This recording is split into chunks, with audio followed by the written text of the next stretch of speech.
ലോകത്തിൻ്റെ ഏതൊരു ഭാഗം എടുത്ത് നോക്കിക്കഴിഞ്ഞാലും സാലറീഡ് ആയിട്ടുള്ള ആളുകളാണ് എപ്പോഴും സെൽഫ് എംപ്ലോയിഡ് ആയിട്ടുള്ള ആളുകളെയൊക്കെ കൂടുതൽ നിൽക്കുന്നത്. ഇന്ത്യയുടെ കേസ് എടുത്ത് നോക്കിക്കഴിഞ്ഞാലും ഇതൊക്കെ തന്നെയാണ് കാര്യം. അപ്പോൾ ഈ വീഡിയോയിൽ എങ്ങനെയാണ് സാലറീഡ് ആയിട്ടുള്ള എംപ്ലോയികൾ ഇൻവെസ്റ്റ് ചെയ്യേണ്ടത് എന്നുള്ളതിനെ കുറിച്ചൊരു ഗൈഡാണ് അല്ലെങ്കിൽ ഫ്രെയിംവർക്കാണ് ഈ വീഡിയോയിൽ ഞാൻ പ്രൊവൈഡ് ചെയ്യാനായിട്ട് പോകുന്നത്. അപ്പോൾ ആദ്യമായിട്ട് നമ്മൾ ശ്രദ്ധിക്കേണ്ട ഒരു കാര്യം എന്ന് പറയുന്നത്, നമ്മൾ ഇൻവെസ്റ്റ്മെൻറ്റ് നടത്താനായിട്ട് വലിയൊരു എമൗണ്ടിൻ്റെ ആവശ്യമൊന്നുമില്ല.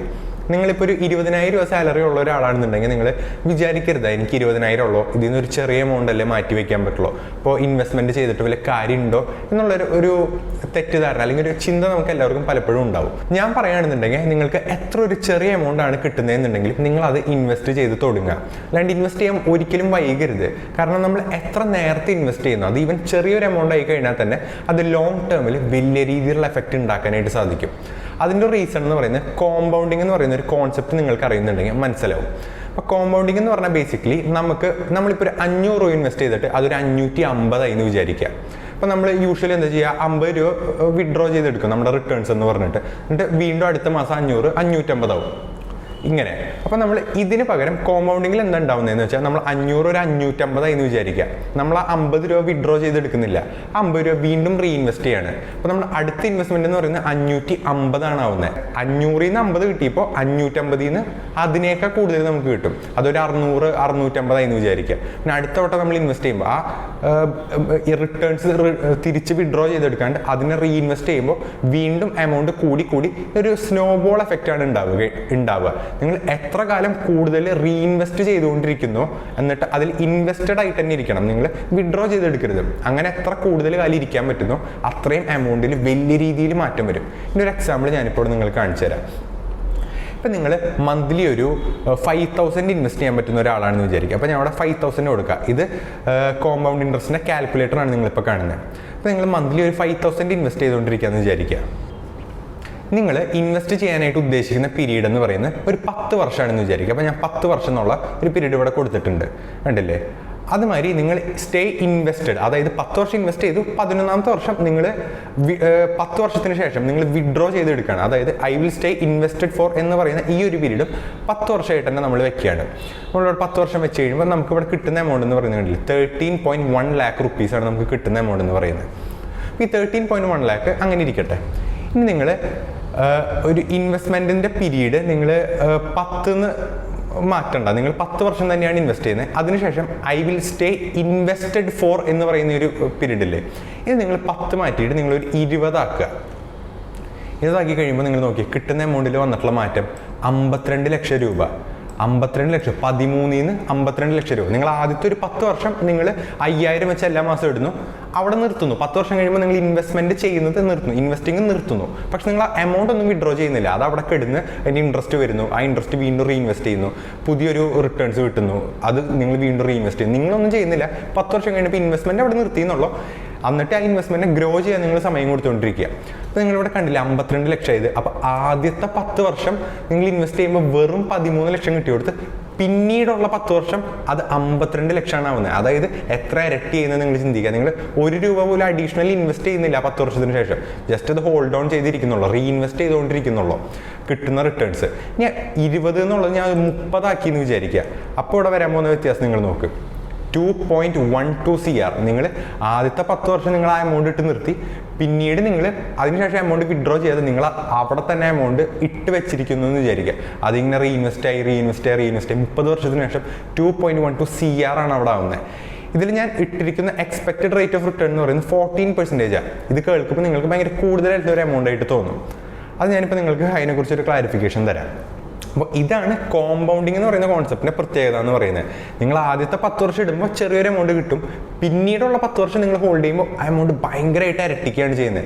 ഒരു 10 വർഷം കൂടി ഹോൾഡ് ചെയ്താൽ വീണ്ടും അതിൻ്റെ 3 ഇരട്ടി 4 ഇരട്ടിയൊക്കെ ആവാണ് ചെയ്യുന്നത്. അപ്പോൾ 4 അല്ല, ഇൻ ദിസ് കേസ് നമ്മൾ 13 ലക്ഷം ആദ്യത്തെ 10 വർഷം ഇൻവെസ്റ്റഡ് ആയിട്ട്, പിന്നെ നമ്മൾ ഇൻവെസ്റ്റ് ചെയ്യാതെ തന്നെ ഒരു 20 വർഷം കൂടി ഹോൾഡ് ഓൺ ചെയ്യുമ്പോൾ 2.12 CR ആണ് ആവുന്നത്. ഇവിടെ നിങ്ങൾ ശ്രദ്ധിക്കേണ്ട ഒരു കാര്യമുണ്ട്, ഇൻഫ്ലേഷൻ എന്ന് പറഞ്ഞൊരു സംഭവമുണ്ട്. ഇൻഫ്ലേഷൻ നമ്മുടെ ഈ 2.12 CR എന്ന് പറയുന്ന ഈ ഒരു എമൗണ്ടിലേക്ക് നല്ലപോലെ ഈറ്റപ്പ് ചെയ്യുന്നുണ്ട്. അപ്പോൾ ഇൻഫ്ലേഷൻ കഴിച്ചിട്ട് നമുക്ക് കിട്ടുന്ന എമൗണ്ടിൻ്റെ ആക്ച്വൽ വാല്യൂ എന്ന് പറഞ്ഞാൽ ചിലപ്പോൾ ഒരു 1.4 CR അല്ലെങ്കിൽ ഒരു 1.3 CR ഒക്കെ ഉണ്ടാവുള്ളൂ. വലിയൊരു എമൗണ്ട് ഇൻഫ്ലേഷനിൽ പോകും. ആ ഇൻഫ്ലേഷനിലെ എമൗണ്ട് പോകുന്നത് കൊണ്ട് തന്നെയാണ് ഞാനിവിടെ മന്ത്ലി ഇൻവെസ്റ്റ്മെൻറ്റ് 5000 തന്നെ വെച്ചിരിക്കുന്നത്. കാരണം നിങ്ങൾ 25-ാമത്തെ വയസ്സിൽ ഒരു 30,000 രൂപ സാലറി മേടിക്കുന്ന ആളാണെന്ന് വിചാരിക്കാം.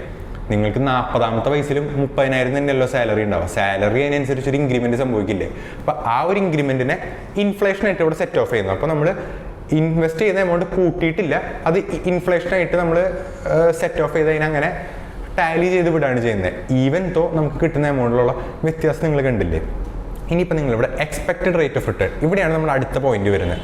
നമ്മൾ യൂഷ്വലി നമ്മുടെ കാശൊക്കെ എവിടെ ഇട്ട് വയ്ക്കുക? FD യിലാണ് നമ്മൾ ഇട്ട് വയ്ക്കുക അല്ലേ? FD ആണ് നമുക്ക് ഏറ്റവും സേഫ് ഫോം ഓഫ് ഇൻവെസ്റ്റ്മെന്റ് എന്ന് നമ്മുടെ വീട്ടിലുള്ളവരൊക്കെ പറയും. FD യിൽ ഇട്ട് കഴിഞ്ഞാൽ നാഷണലൈസ് ബാങ്കിൽ ഇട്ടാൽ നമുക്ക് കിട്ടാൻ പോകുന്ന മാക്സിമം ഒരു 5%, 5.5% മാക്സിമം ആണ് കിട്ടാൻ പോകുന്നത്.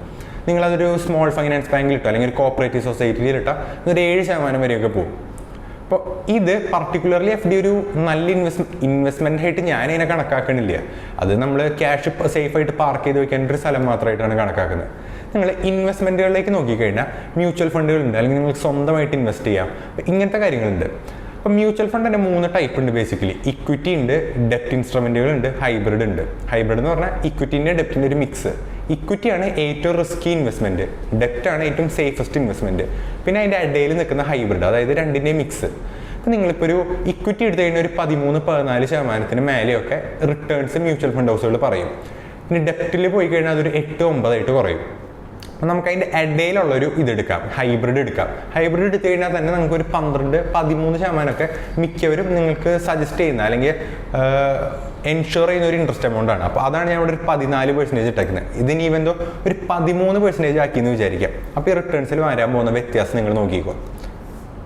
കണ്ടില്ലേ, 2.1 എന്നുള്ളത് ഒറ്റയടിക്ക് 1.6 ആയി. 1% ഇൻട്രസ്റ്റിൽ കുറവ് വരുമ്പോഴാണ് ഈ ഇത്രയും കാലം ഒരു 30 വർഷം കോമ്പൗണ്ട് ചെയ്യുമ്പോൾ ഉണ്ടാകുന്ന ഡിഫറൻസ് കണ്ടില്ലേ. വലിയൊരു എമൗണ്ടാണ് ഡിഫറൻസ് വരുന്നത്. ഓൾമോസ്റ്റ് 50 ലക്ഷത്തിൻ്റെ ഡിഫറൻസ് ആണ് വരുന്നത്.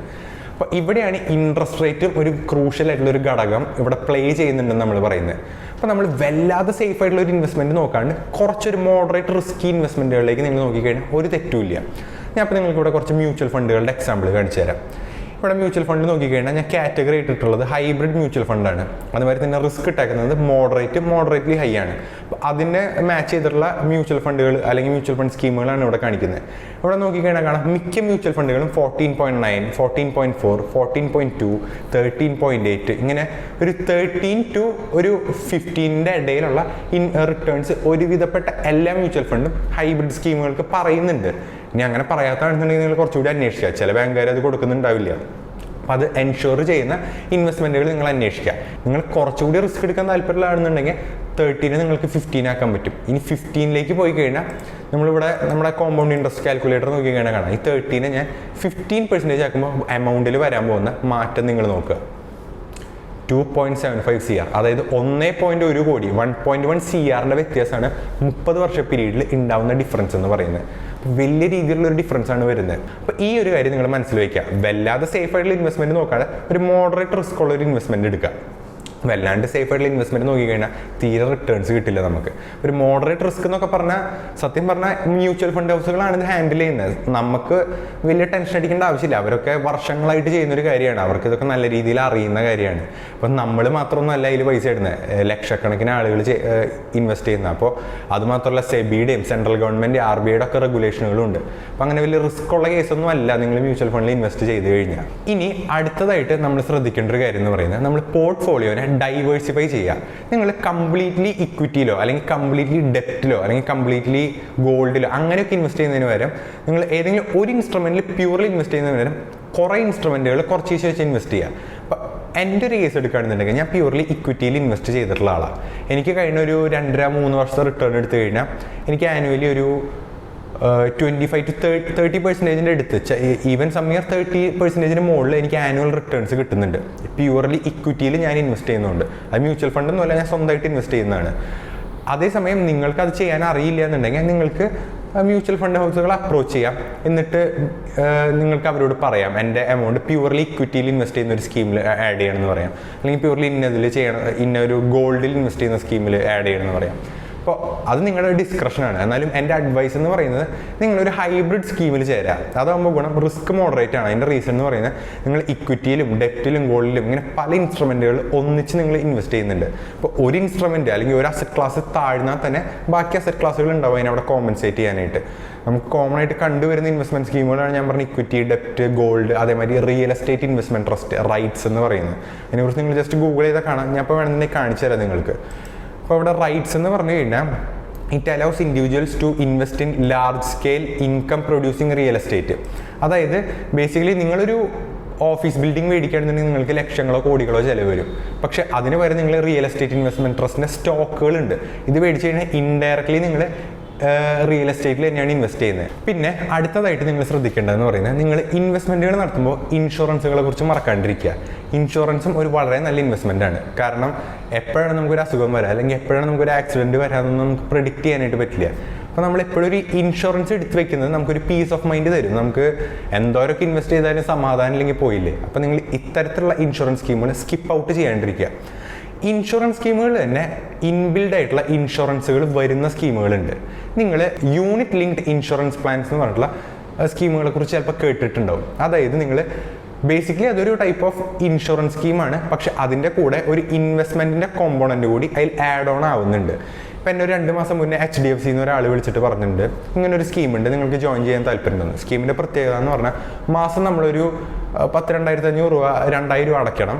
നമുക്ക് ആ 2,000 രൂപ അടയ്ക്കുമ്പോൾ നമുക്ക് ആനുവലി നമുക്ക് വല്ല അസുഖം വന്ന് ഹോസ്പിറ്റലൈസ്ഡ് ആയി കഴിഞ്ഞാൽ നമുക്കൊരു 2.5-3 ലക്ഷം രൂപയുടെ അടുത്ത് വരെ നമുക്ക് ക്ലെയിം കിട്ടും.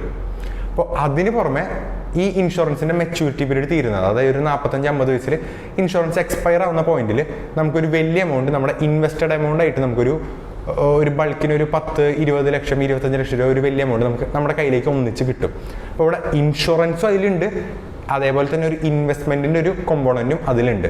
അപ്പോൾ ഒറ്റയടിക്ക് നമുക്ക് ഒരു വെടിക്ക് 2 പക്ഷി എന്ന് പറയുന്ന മാതിരി ഇൻഷുറൻസും കിട്ടും, ഒരു ചെറിയൊരു ടൈപ്പ് ഓഫ് ഇൻവെസ്റ്റ്മെൻറ്റുമാണ്. പ്യൂർലി ഇൻവെസ്റ്റ്മെൻറ്റ് എന്നുള്ള രീതിയിൽ അതിനെ കണക്കാക്കണ്ട. കാരണം അങ്ങനെ ചിന്തിച്ച് കഴിഞ്ഞാൽ വളരെ ചെറിയ റിട്ടേൺസ് ആണ് നമുക്ക് ഇവിടെ കിട്ടുന്നുള്ളൂ. ബാങ്ക് FDനൊക്കെ ചിലപ്പോൾ 1%-2% ഒക്കെ ആയിരിക്കും മാക്സിമം പോയാൽ കൂടുതലായിട്ട് നമുക്ക് ഇൻവെസ്റ്റ്മെന്റ് എന്നുള്ള രീതിയിൽ റിട്ടേൺസ് കിട്ടുക. പക്ഷേ നമ്മൾ അങ്ങനെ ചിന്തിക്കുന്നതിന് പകരം അതിനൊരു ഇൻഷുറൻസ് ആയിട്ട് കണക്കാക്കിയാൽ മതി. അപ്പോൾ നമുക്ക് വളരെ നല്ല കാര്യം, ഇൻഷുറൻസിൻ്റെ ബെനിഫിറ്റും കിട്ടുന്നുണ്ട്, ഒരു റിസ്ക് ഫ്രീ ഇൻവെസ്റ്റ്മെൻറ്റ്, അതായത് ലോ റിട്ടേൺ ഇൻവെസ്റ്റ്മെൻറ്റിൻ്റെ ഒരു ബെനിഫിറ്റ് അവിടെ കിട്ടുന്നുണ്ട്. അപ്പോൾ അങ്ങനത്തെ ഇൻഷുറൻസ് പ്ലാനുകളെ കുറിച്ച് നിങ്ങൾ നിങ്ങളുടെ ബാങ്കായിട്ടോ അല്ലെങ്കിൽ ഇൻഷുറൻസ് ഏജൻ്റൊക്കെ ആയിട്ട് നിങ്ങൾ എൻക്വയറി ചെയ്ത് കഴിഞ്ഞാൽ തീർച്ചയായിട്ടും നിങ്ങൾ കണ്ടുപിടിക്കാനായിട്ട് സാധിക്കും. നല്ല ടൈപ്പ് ഓഫ് ഒരു ഇൻവെസ്റ്റ്മെൻ്റ് ആണ് അതെന്നാണ് എൻ്റെ ഒരു അഭിപ്രായം. ഇനി ഫൈനലായിട്ട് എനിക്ക് പറയാനായിട്ടുള്ളൊരു കാര്യം എന്ന് പറയുന്നത് നിങ്ങൾ എപ്പോഴും SIP ചെയ്യുക. എല്ലാ മാസവും കുറച്ചീശ വെച്ച് ഇൻവെസ്റ്റ് ചെയ്യുക. അല്ലാതെ ഒരു മാസം വലിയൊരു എമൗണ്ട് ഒന്നിച്ചിടാണ്ട് എല്ലാ മാസവും കുറച്ചീശ ഉള്ളൊരു എമൗണ്ട് ഇടുക. അതിൻ്റെ റീസൺ എന്ന് പറയുന്നത്, ഇപ്പോൾ നിങ്ങളൊരു എക്സാമ്പിൾ ഞാൻ പറഞ്ഞുതരാം. നിങ്ങൾ ഈ വർഷം ഡിസംബറിലാണ് ഇൻവെസ്റ്റ് ചെയ്യാൻ ഉദ്ദേശിച്ചതെന്ന് വിചാരിക്കുക. അപ്പോൾ ഡിസംബർ എത്തുമ്പോഴേക്കും സ്റ്റോക്ക് മാർക്കറ്റ് അതിൻ്റെ പീക്കിലായിരിക്കും നിൽക്കുന്നുണ്ടാവുക. അപ്പോൾ നിങ്ങൾ ഇൻവെസ്റ്റ് ചെയ്യുമ്പോൾ സ്റ്റോക്ക് മാർക്കറ്റിൻ്റെ ഏറ്റവും ഹയസ്റ്റ് പോയിന്റ്, ഏറ്റവും ഓവർ വാല്യൂഡ് ആയിട്ട് നിൽക്കുന്ന പോയിന്റിലായിരിക്കും നിങ്ങൾ ചിലപ്പോൾ ഇൻവെസ്റ്റ് ചെയ്യുന്നുണ്ടാവുക. അപ്പോൾ നിങ്ങൾ ഒന്നിച്ച് ഒരു 1 ലക്ഷം രൂപ ഇൻവെസ്റ്റ് ചെയ്യുന്നുണ്ടാവുമായിരിക്കും. പക്ഷെ പിന്നീട് സ്റ്റോക്ക് മാർക്കറ്റ് കുറേ കാലം താഴേക്ക് പോയി പിന്നെ തിരിച്ചത് കയറി കഴിഞ്ഞാൽ തന്നെ വീണ്ടും കുറേ കാലം എടുക്കും നിങ്ങൾ മേടിച്ച ബൈ പ്രൈസിൻ്റെ മുകളിലേക്ക് എത്താനായിട്ട്, അതായത് നിങ്ങൾ പ്രോഫിറ്റിലേക്ക് എത്താനായിട്ട്. അതേസമയം നിങ്ങൾ എല്ലാ മാസവും ഒരു 10,000 വെച്ചിട്ടു, അതായത് വർഷാവസാനം 1 ലക്ഷം ഒന്നിച്ചിടുന്നതിന് പകരം എല്ലാ മാസവും നിങ്ങളൊരു 6,000, 7,000, ഒരു 8,000, 10,000 ഒക്കെ ഇട്ട് കഴിഞ്ഞാൽ തന്നെ നിങ്ങൾക്ക് ഈ വോളറ്റിലിറ്റീനെ ബീറ്റ് ചെയ്യാനായിട്ട് പറ്റും. അതായത് നിങ്ങൾ ഒരു മാസം 5,000 ഇട്ടു, അടുത്ത മാസം 5,000 ഇട്ടു, അടുത്ത മാസം 5,000 ഇട്ടു. അപ്പോൾ ഈ ഏറ്റവും അതേ 5,000 ഇടുമ്പോൾ സ്റ്റോക്ക് മാർക്കറ്റ് ഏറ്റവും കുറഞ്ഞ വാല്യൂവിൽ നിൽക്കുകയാണ്. ഏറ്റവും അവസാനം നിങ്ങൾ 5,000 ഇടുമ്പോൾ സ്റ്റോക്ക് മാർക്കറ്റ് ഏറ്റവും ഓവർ വാല്യൂഡ് ആയിട്ട് നിൽക്കുകയാണ്. പക്ഷെ നിങ്ങളുടെ ആവറേജ് പ്രൈസ് എന്ന് പറയുന്നത് ഇതിൻ്റെ ഇടയിലുള്ള ഒരു പോയിന്റ്, അതായത് ഇവിടെയൊക്കെ ആയിട്ട് വരും. അപ്പോൾ ഈ ആവറേജ് പ്രൈസിൻ്റെ അങ്ങനെ SIP ചെയ്യുമ്പോൾ നിങ്ങൾക്ക് സ്റ്റോക്ക് മാർക്കറ്റ് എന്തോരം മുകളിലേക്ക് പോയാലും എന്തോരം താഴേക്ക് പോയാലും ഒക്കെ നിങ്ങൾക്ക് അതിൻ്റെ ഒരു ആവറേജ് പ്രൈസാണ് എപ്പോഴും നിങ്ങളുടെ കയ്യിൽ ഉണ്ടായിരിക്കുക. അതായത് നിങ്ങൾക്ക് എന്താ പറയുക, സ്റ്റോക്ക് മാർക്കറ്റിന് ഇറാറ്റിക് ആയിട്ടുള്ള മൂവ്മെൻറ്റുകളെ ബീറ്റ് ചെയ്യാനായിട്ട് സാധിക്കും, വോളറ്റിലിറ്റീനെ ബീറ്റ് ചെയ്യാനായിട്ട് സാധിക്കും. അങ്ങനെ സാധിച്ചാൽ തന്നെ നിങ്ങൾക്ക് എന്താ പറയുക, ഒരു സേഫ് ആയിട്ടുള്ളൊരു റിസ്ക് ടു റിവാർഡ് റേഷ്യോ നിങ്ങൾക്ക് എപ്പോഴും കിട്ടും. അപ്പോൾ നിങ്ങൾ ഒരു ബൾക്ക് എമൗണ്ട് ഒന്നിച്ച് ഒരു ദിവസം കൊണ്ട് ഇൻവെസ്റ്റ് ചെയ്യുന്നതിന് പകരം എല്ലാ മാസവും നിങ്ങൾ ചെറിയ എമൗണ്ട് വെച്ച് ഇൻവെസ്റ്റ് ചെയ്യുക. അതാണ് എപ്പോഴും സേഫ് ആയിട്ടുള്ളൊരു കാര്യം എന്ന് പറയുന്നത്. അപ്പോൾ ഇത്രയ്ക്കൊക്കെ കാര്യങ്ങളാണ് എനിക്ക് ഈ വീഡിയോയിൽ പറയാനായിട്ടുള്ളത്. അപ്പോൾ വീഡിയോ നിങ്ങൾക്ക് ഹെൽപ്ഫുള്ളായി വീഡിയോ ഇഷ്ടപ്പെട്ടു എന്നാണ് വിചാരിക്കുന്നത്. അപ്പോൾ വീഡിയോ ഇഷ്ടപ്പെട്ടാൽ ലൈക്ക് ചെയ്യുക, ചാനൽ സബ്സ്ക്രൈബ് ചെയ്യുക. നമുക്ക് പുതിയൊരു വീഡിയോയിൽ കാണാം. അതുവരെ ഗുഡ് ബൈ.